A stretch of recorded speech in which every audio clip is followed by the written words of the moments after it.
People ask me all the time what my favorite cryptocurrency is, but I don't think you'd be surprised if I were to tell you that I don't have one specific cryptocurrency that is my favorite, and there's not only one specific crypto that I try to buy more of every single day. Basically, I have a full list of cryptocurrencies that I try to buy as much of every single day. And in this video, I'm going to share with you guys a couple of coins that I'm extremely excited about, and also a little bit of the reason as to why.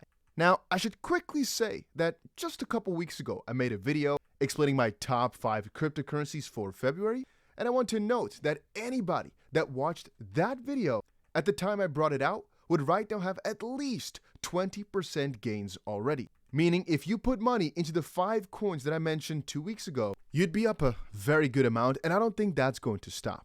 Anyway, what I recommend you guys to do is to make sure you have the notification bell on, as I'll also be announcing a couple more giveaways on my YouTube here real quick. But guys, if you want to enter my ongoing $1,000 giveaway, all you have to do is make sure you comment. And if you're nice, you can also press that like button. But the details I'll announce very soon. Anyway, my number one cryptocurrency for the next couple months is still Polygon. I honestly think the performance of it has already been insane, going from 75 cents all the way to $1.50 since the start of the year. So from that perspective, it is not cheap anymore, and it just keeps climbing up the ranks. But the reason it is doing so well is because of all the massive partnerships that they've set in stone for themselves, and I honestly don't think it's going to stop anytime soon. Now, luckily, I already bought my fair share of Polygon when it was still relatively cheap, and so I don't have to add too much. Anyway, what I recommend you guys to do is just take a couple of minutes, go type in Polygon partnerships, and take a look at the list of crazy deals that Polygon's got themselves, because as a platformer, it aims to basically be what Ethereum couldn't be, which is why a lot of these major institutions, but more importantly, a lot of these household names like Starbucks and Reddit, choose Polygon as the platformer of choice because it's just so much cheaper. Now, is it feasible for handling everything? No, because it's not that cheap. Again, even though Polygon's prices are very good for transactions and everything, it's definitely not the system for payments or so, because for that, it's still not cheap enough. Then again, maybe in due course, they can fix that problem. And again, for our day-to-day usage, is completely fine, but for some of the use cases I envision, it still might be too expensive. Anyway, my second coin on the list must be HBAR. I've made countless videos about Hedera, but I noticed I really try to buy this cryptocurrency almost every single day. If you guys want to understand how it works, I have income every single day. Hopefully you guys have that too. And of that income, I try to spend a set percentage of it every single day on buying more crypto. Especially any crypto income that I get gets right put back in the sense that I don't try to cash out to fiat or anything like that. I try to keep everything that I got in crypto to make sure that I don't just get comfortable, I guess, and start accumulating fiat. No, I want to keep buying more and more coins now that I think they're relatively still cheap. Right now, HBAR is at 8.6 cents, and I've already explained to you guys before, but I think the outlook for a couple of months for HBAR on my end is that it could easily get to 80 cents at a market cap of $22 billion, placing it right now at the 6th position, but if the market moves up with it, most likely it would still be in the 10th, maybe 15th position or so. In terms of use case, they're a platformer, and that might not sound too crazy, but they have pretty unique tech, and I've explained it before. They've also got some of the most groundbreaking partnerships in crypto, and I don't think that's going to change anytime soon. I think it will only get better. Anyway, my next coin in line would have to be, what? Get out of here. It would have to be QuantQNT. This is one of those coins which I really started accumulating a lot of this year. But I've also noticed that right now, if I check my Bybit little altcoin portfolio, it's actually the biggest altcoin that I'm keeping on crypto exchanges right now, as it does not include Bitcoin, ETH, or XRP, as those are, for me, never on crypto exchanges. They're always in a hardware wallet the moment I buy them. But a lot of these smaller altcoins I keep on exchanges until I transfer them out, obviously. But now that I think about it, I should also quickly mention, if you're still looking for a place to store your crypto, I personally store it on Ledger devices, which are hardware wallets that are, in my own belief, the safest way to store your crypto. And again, what I personally use is the Ledger Nano S. It's over on the side here, but if you want Bluetooth functionality, get the middle one. And if you want some new cool tech, get yourself the Ledger Stacks, which is not even available yet. Anyway, right now you also have yourself a Valentine deal with a nice little Valentine pair. Anyway, a link for that is down below. It's just what I use to store my crypto. It's the safest way possible. And if you're looking for a crypto exchange to buy it on, I also have a couple links down below. The one I usually use is Bybit, which has the craziest bonuses, but just check it out. A link is down below.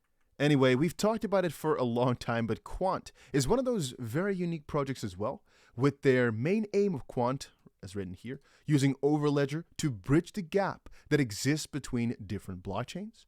The backbone of the project is the Overledger network, which Quant bills as the ecosystem on which the future digital economy ecosystem will be built. So it allows developers to build decentralized multi-chain applications, and as far as I can understand and can explain, I guess, it just takes a lot of these different parts and combines it all together, being a fundamental piece of the crypto market, at least at some point in the future.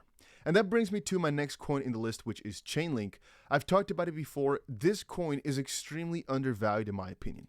Even though I don't think that this is one of those coins that does amazing in a bull run, I just think it's important to understand what they do, important to look into them, and I personally also think it's important to hold it for the reason of what they do. So again, I simply explain it this way. If you have data outside of the blockchain, so for example, the result of a little coin toss or a football match or a boxing match, you can actually want to use this data in some sort of DeFi protocol, right? If you're a builder and you want to make sure that people get paid out according to what happened in the real world, how exactly do you build that bridge? Well, it's through Oracle networks, and Chainlink is just the main provider for it, making this staking with accurate rates and all these things possible.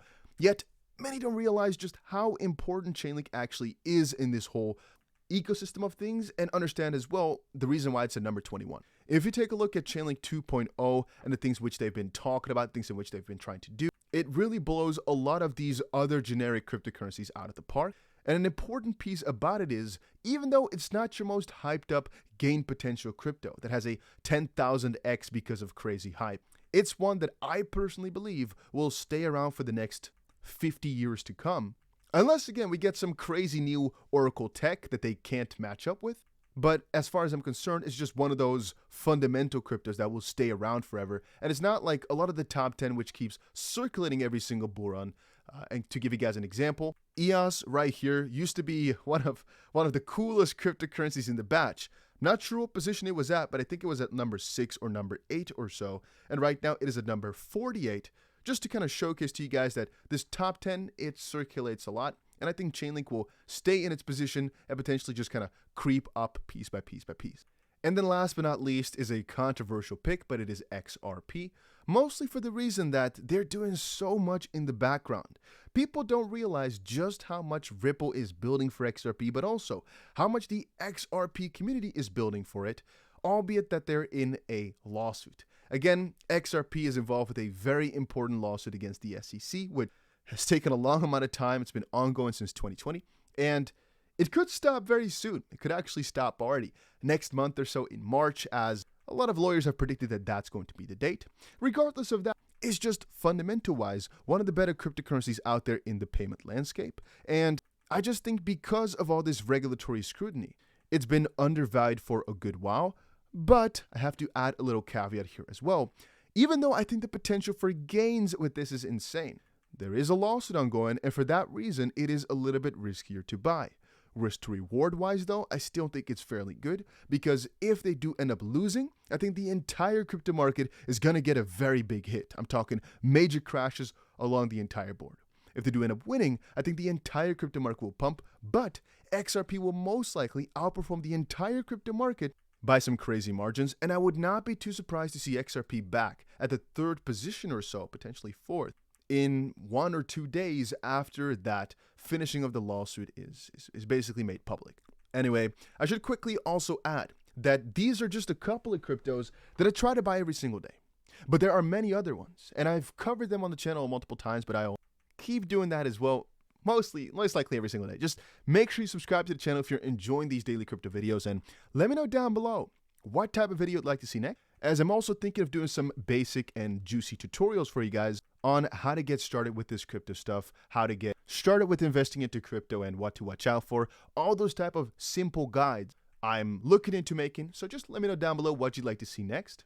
And also, if you'd like a more detailed list of all the different cryptos that I own, make sure you let me know down below, and I might actually do a video where I reveal my entire crypto portfolio and the portfolio that I think that is going to do the most amazing in 2023. Because I think personally, if you're starting out right now with $10,000 and you don't become a millionaire in the next 3 years or so, yeah, you're doing it wrong. And I think it can help a lot of people out that way, albeit that it's not financial advice. Keep it in mind, I'm just giving you my suggestions for what I think is best, but always do your own research, and that's it for right now.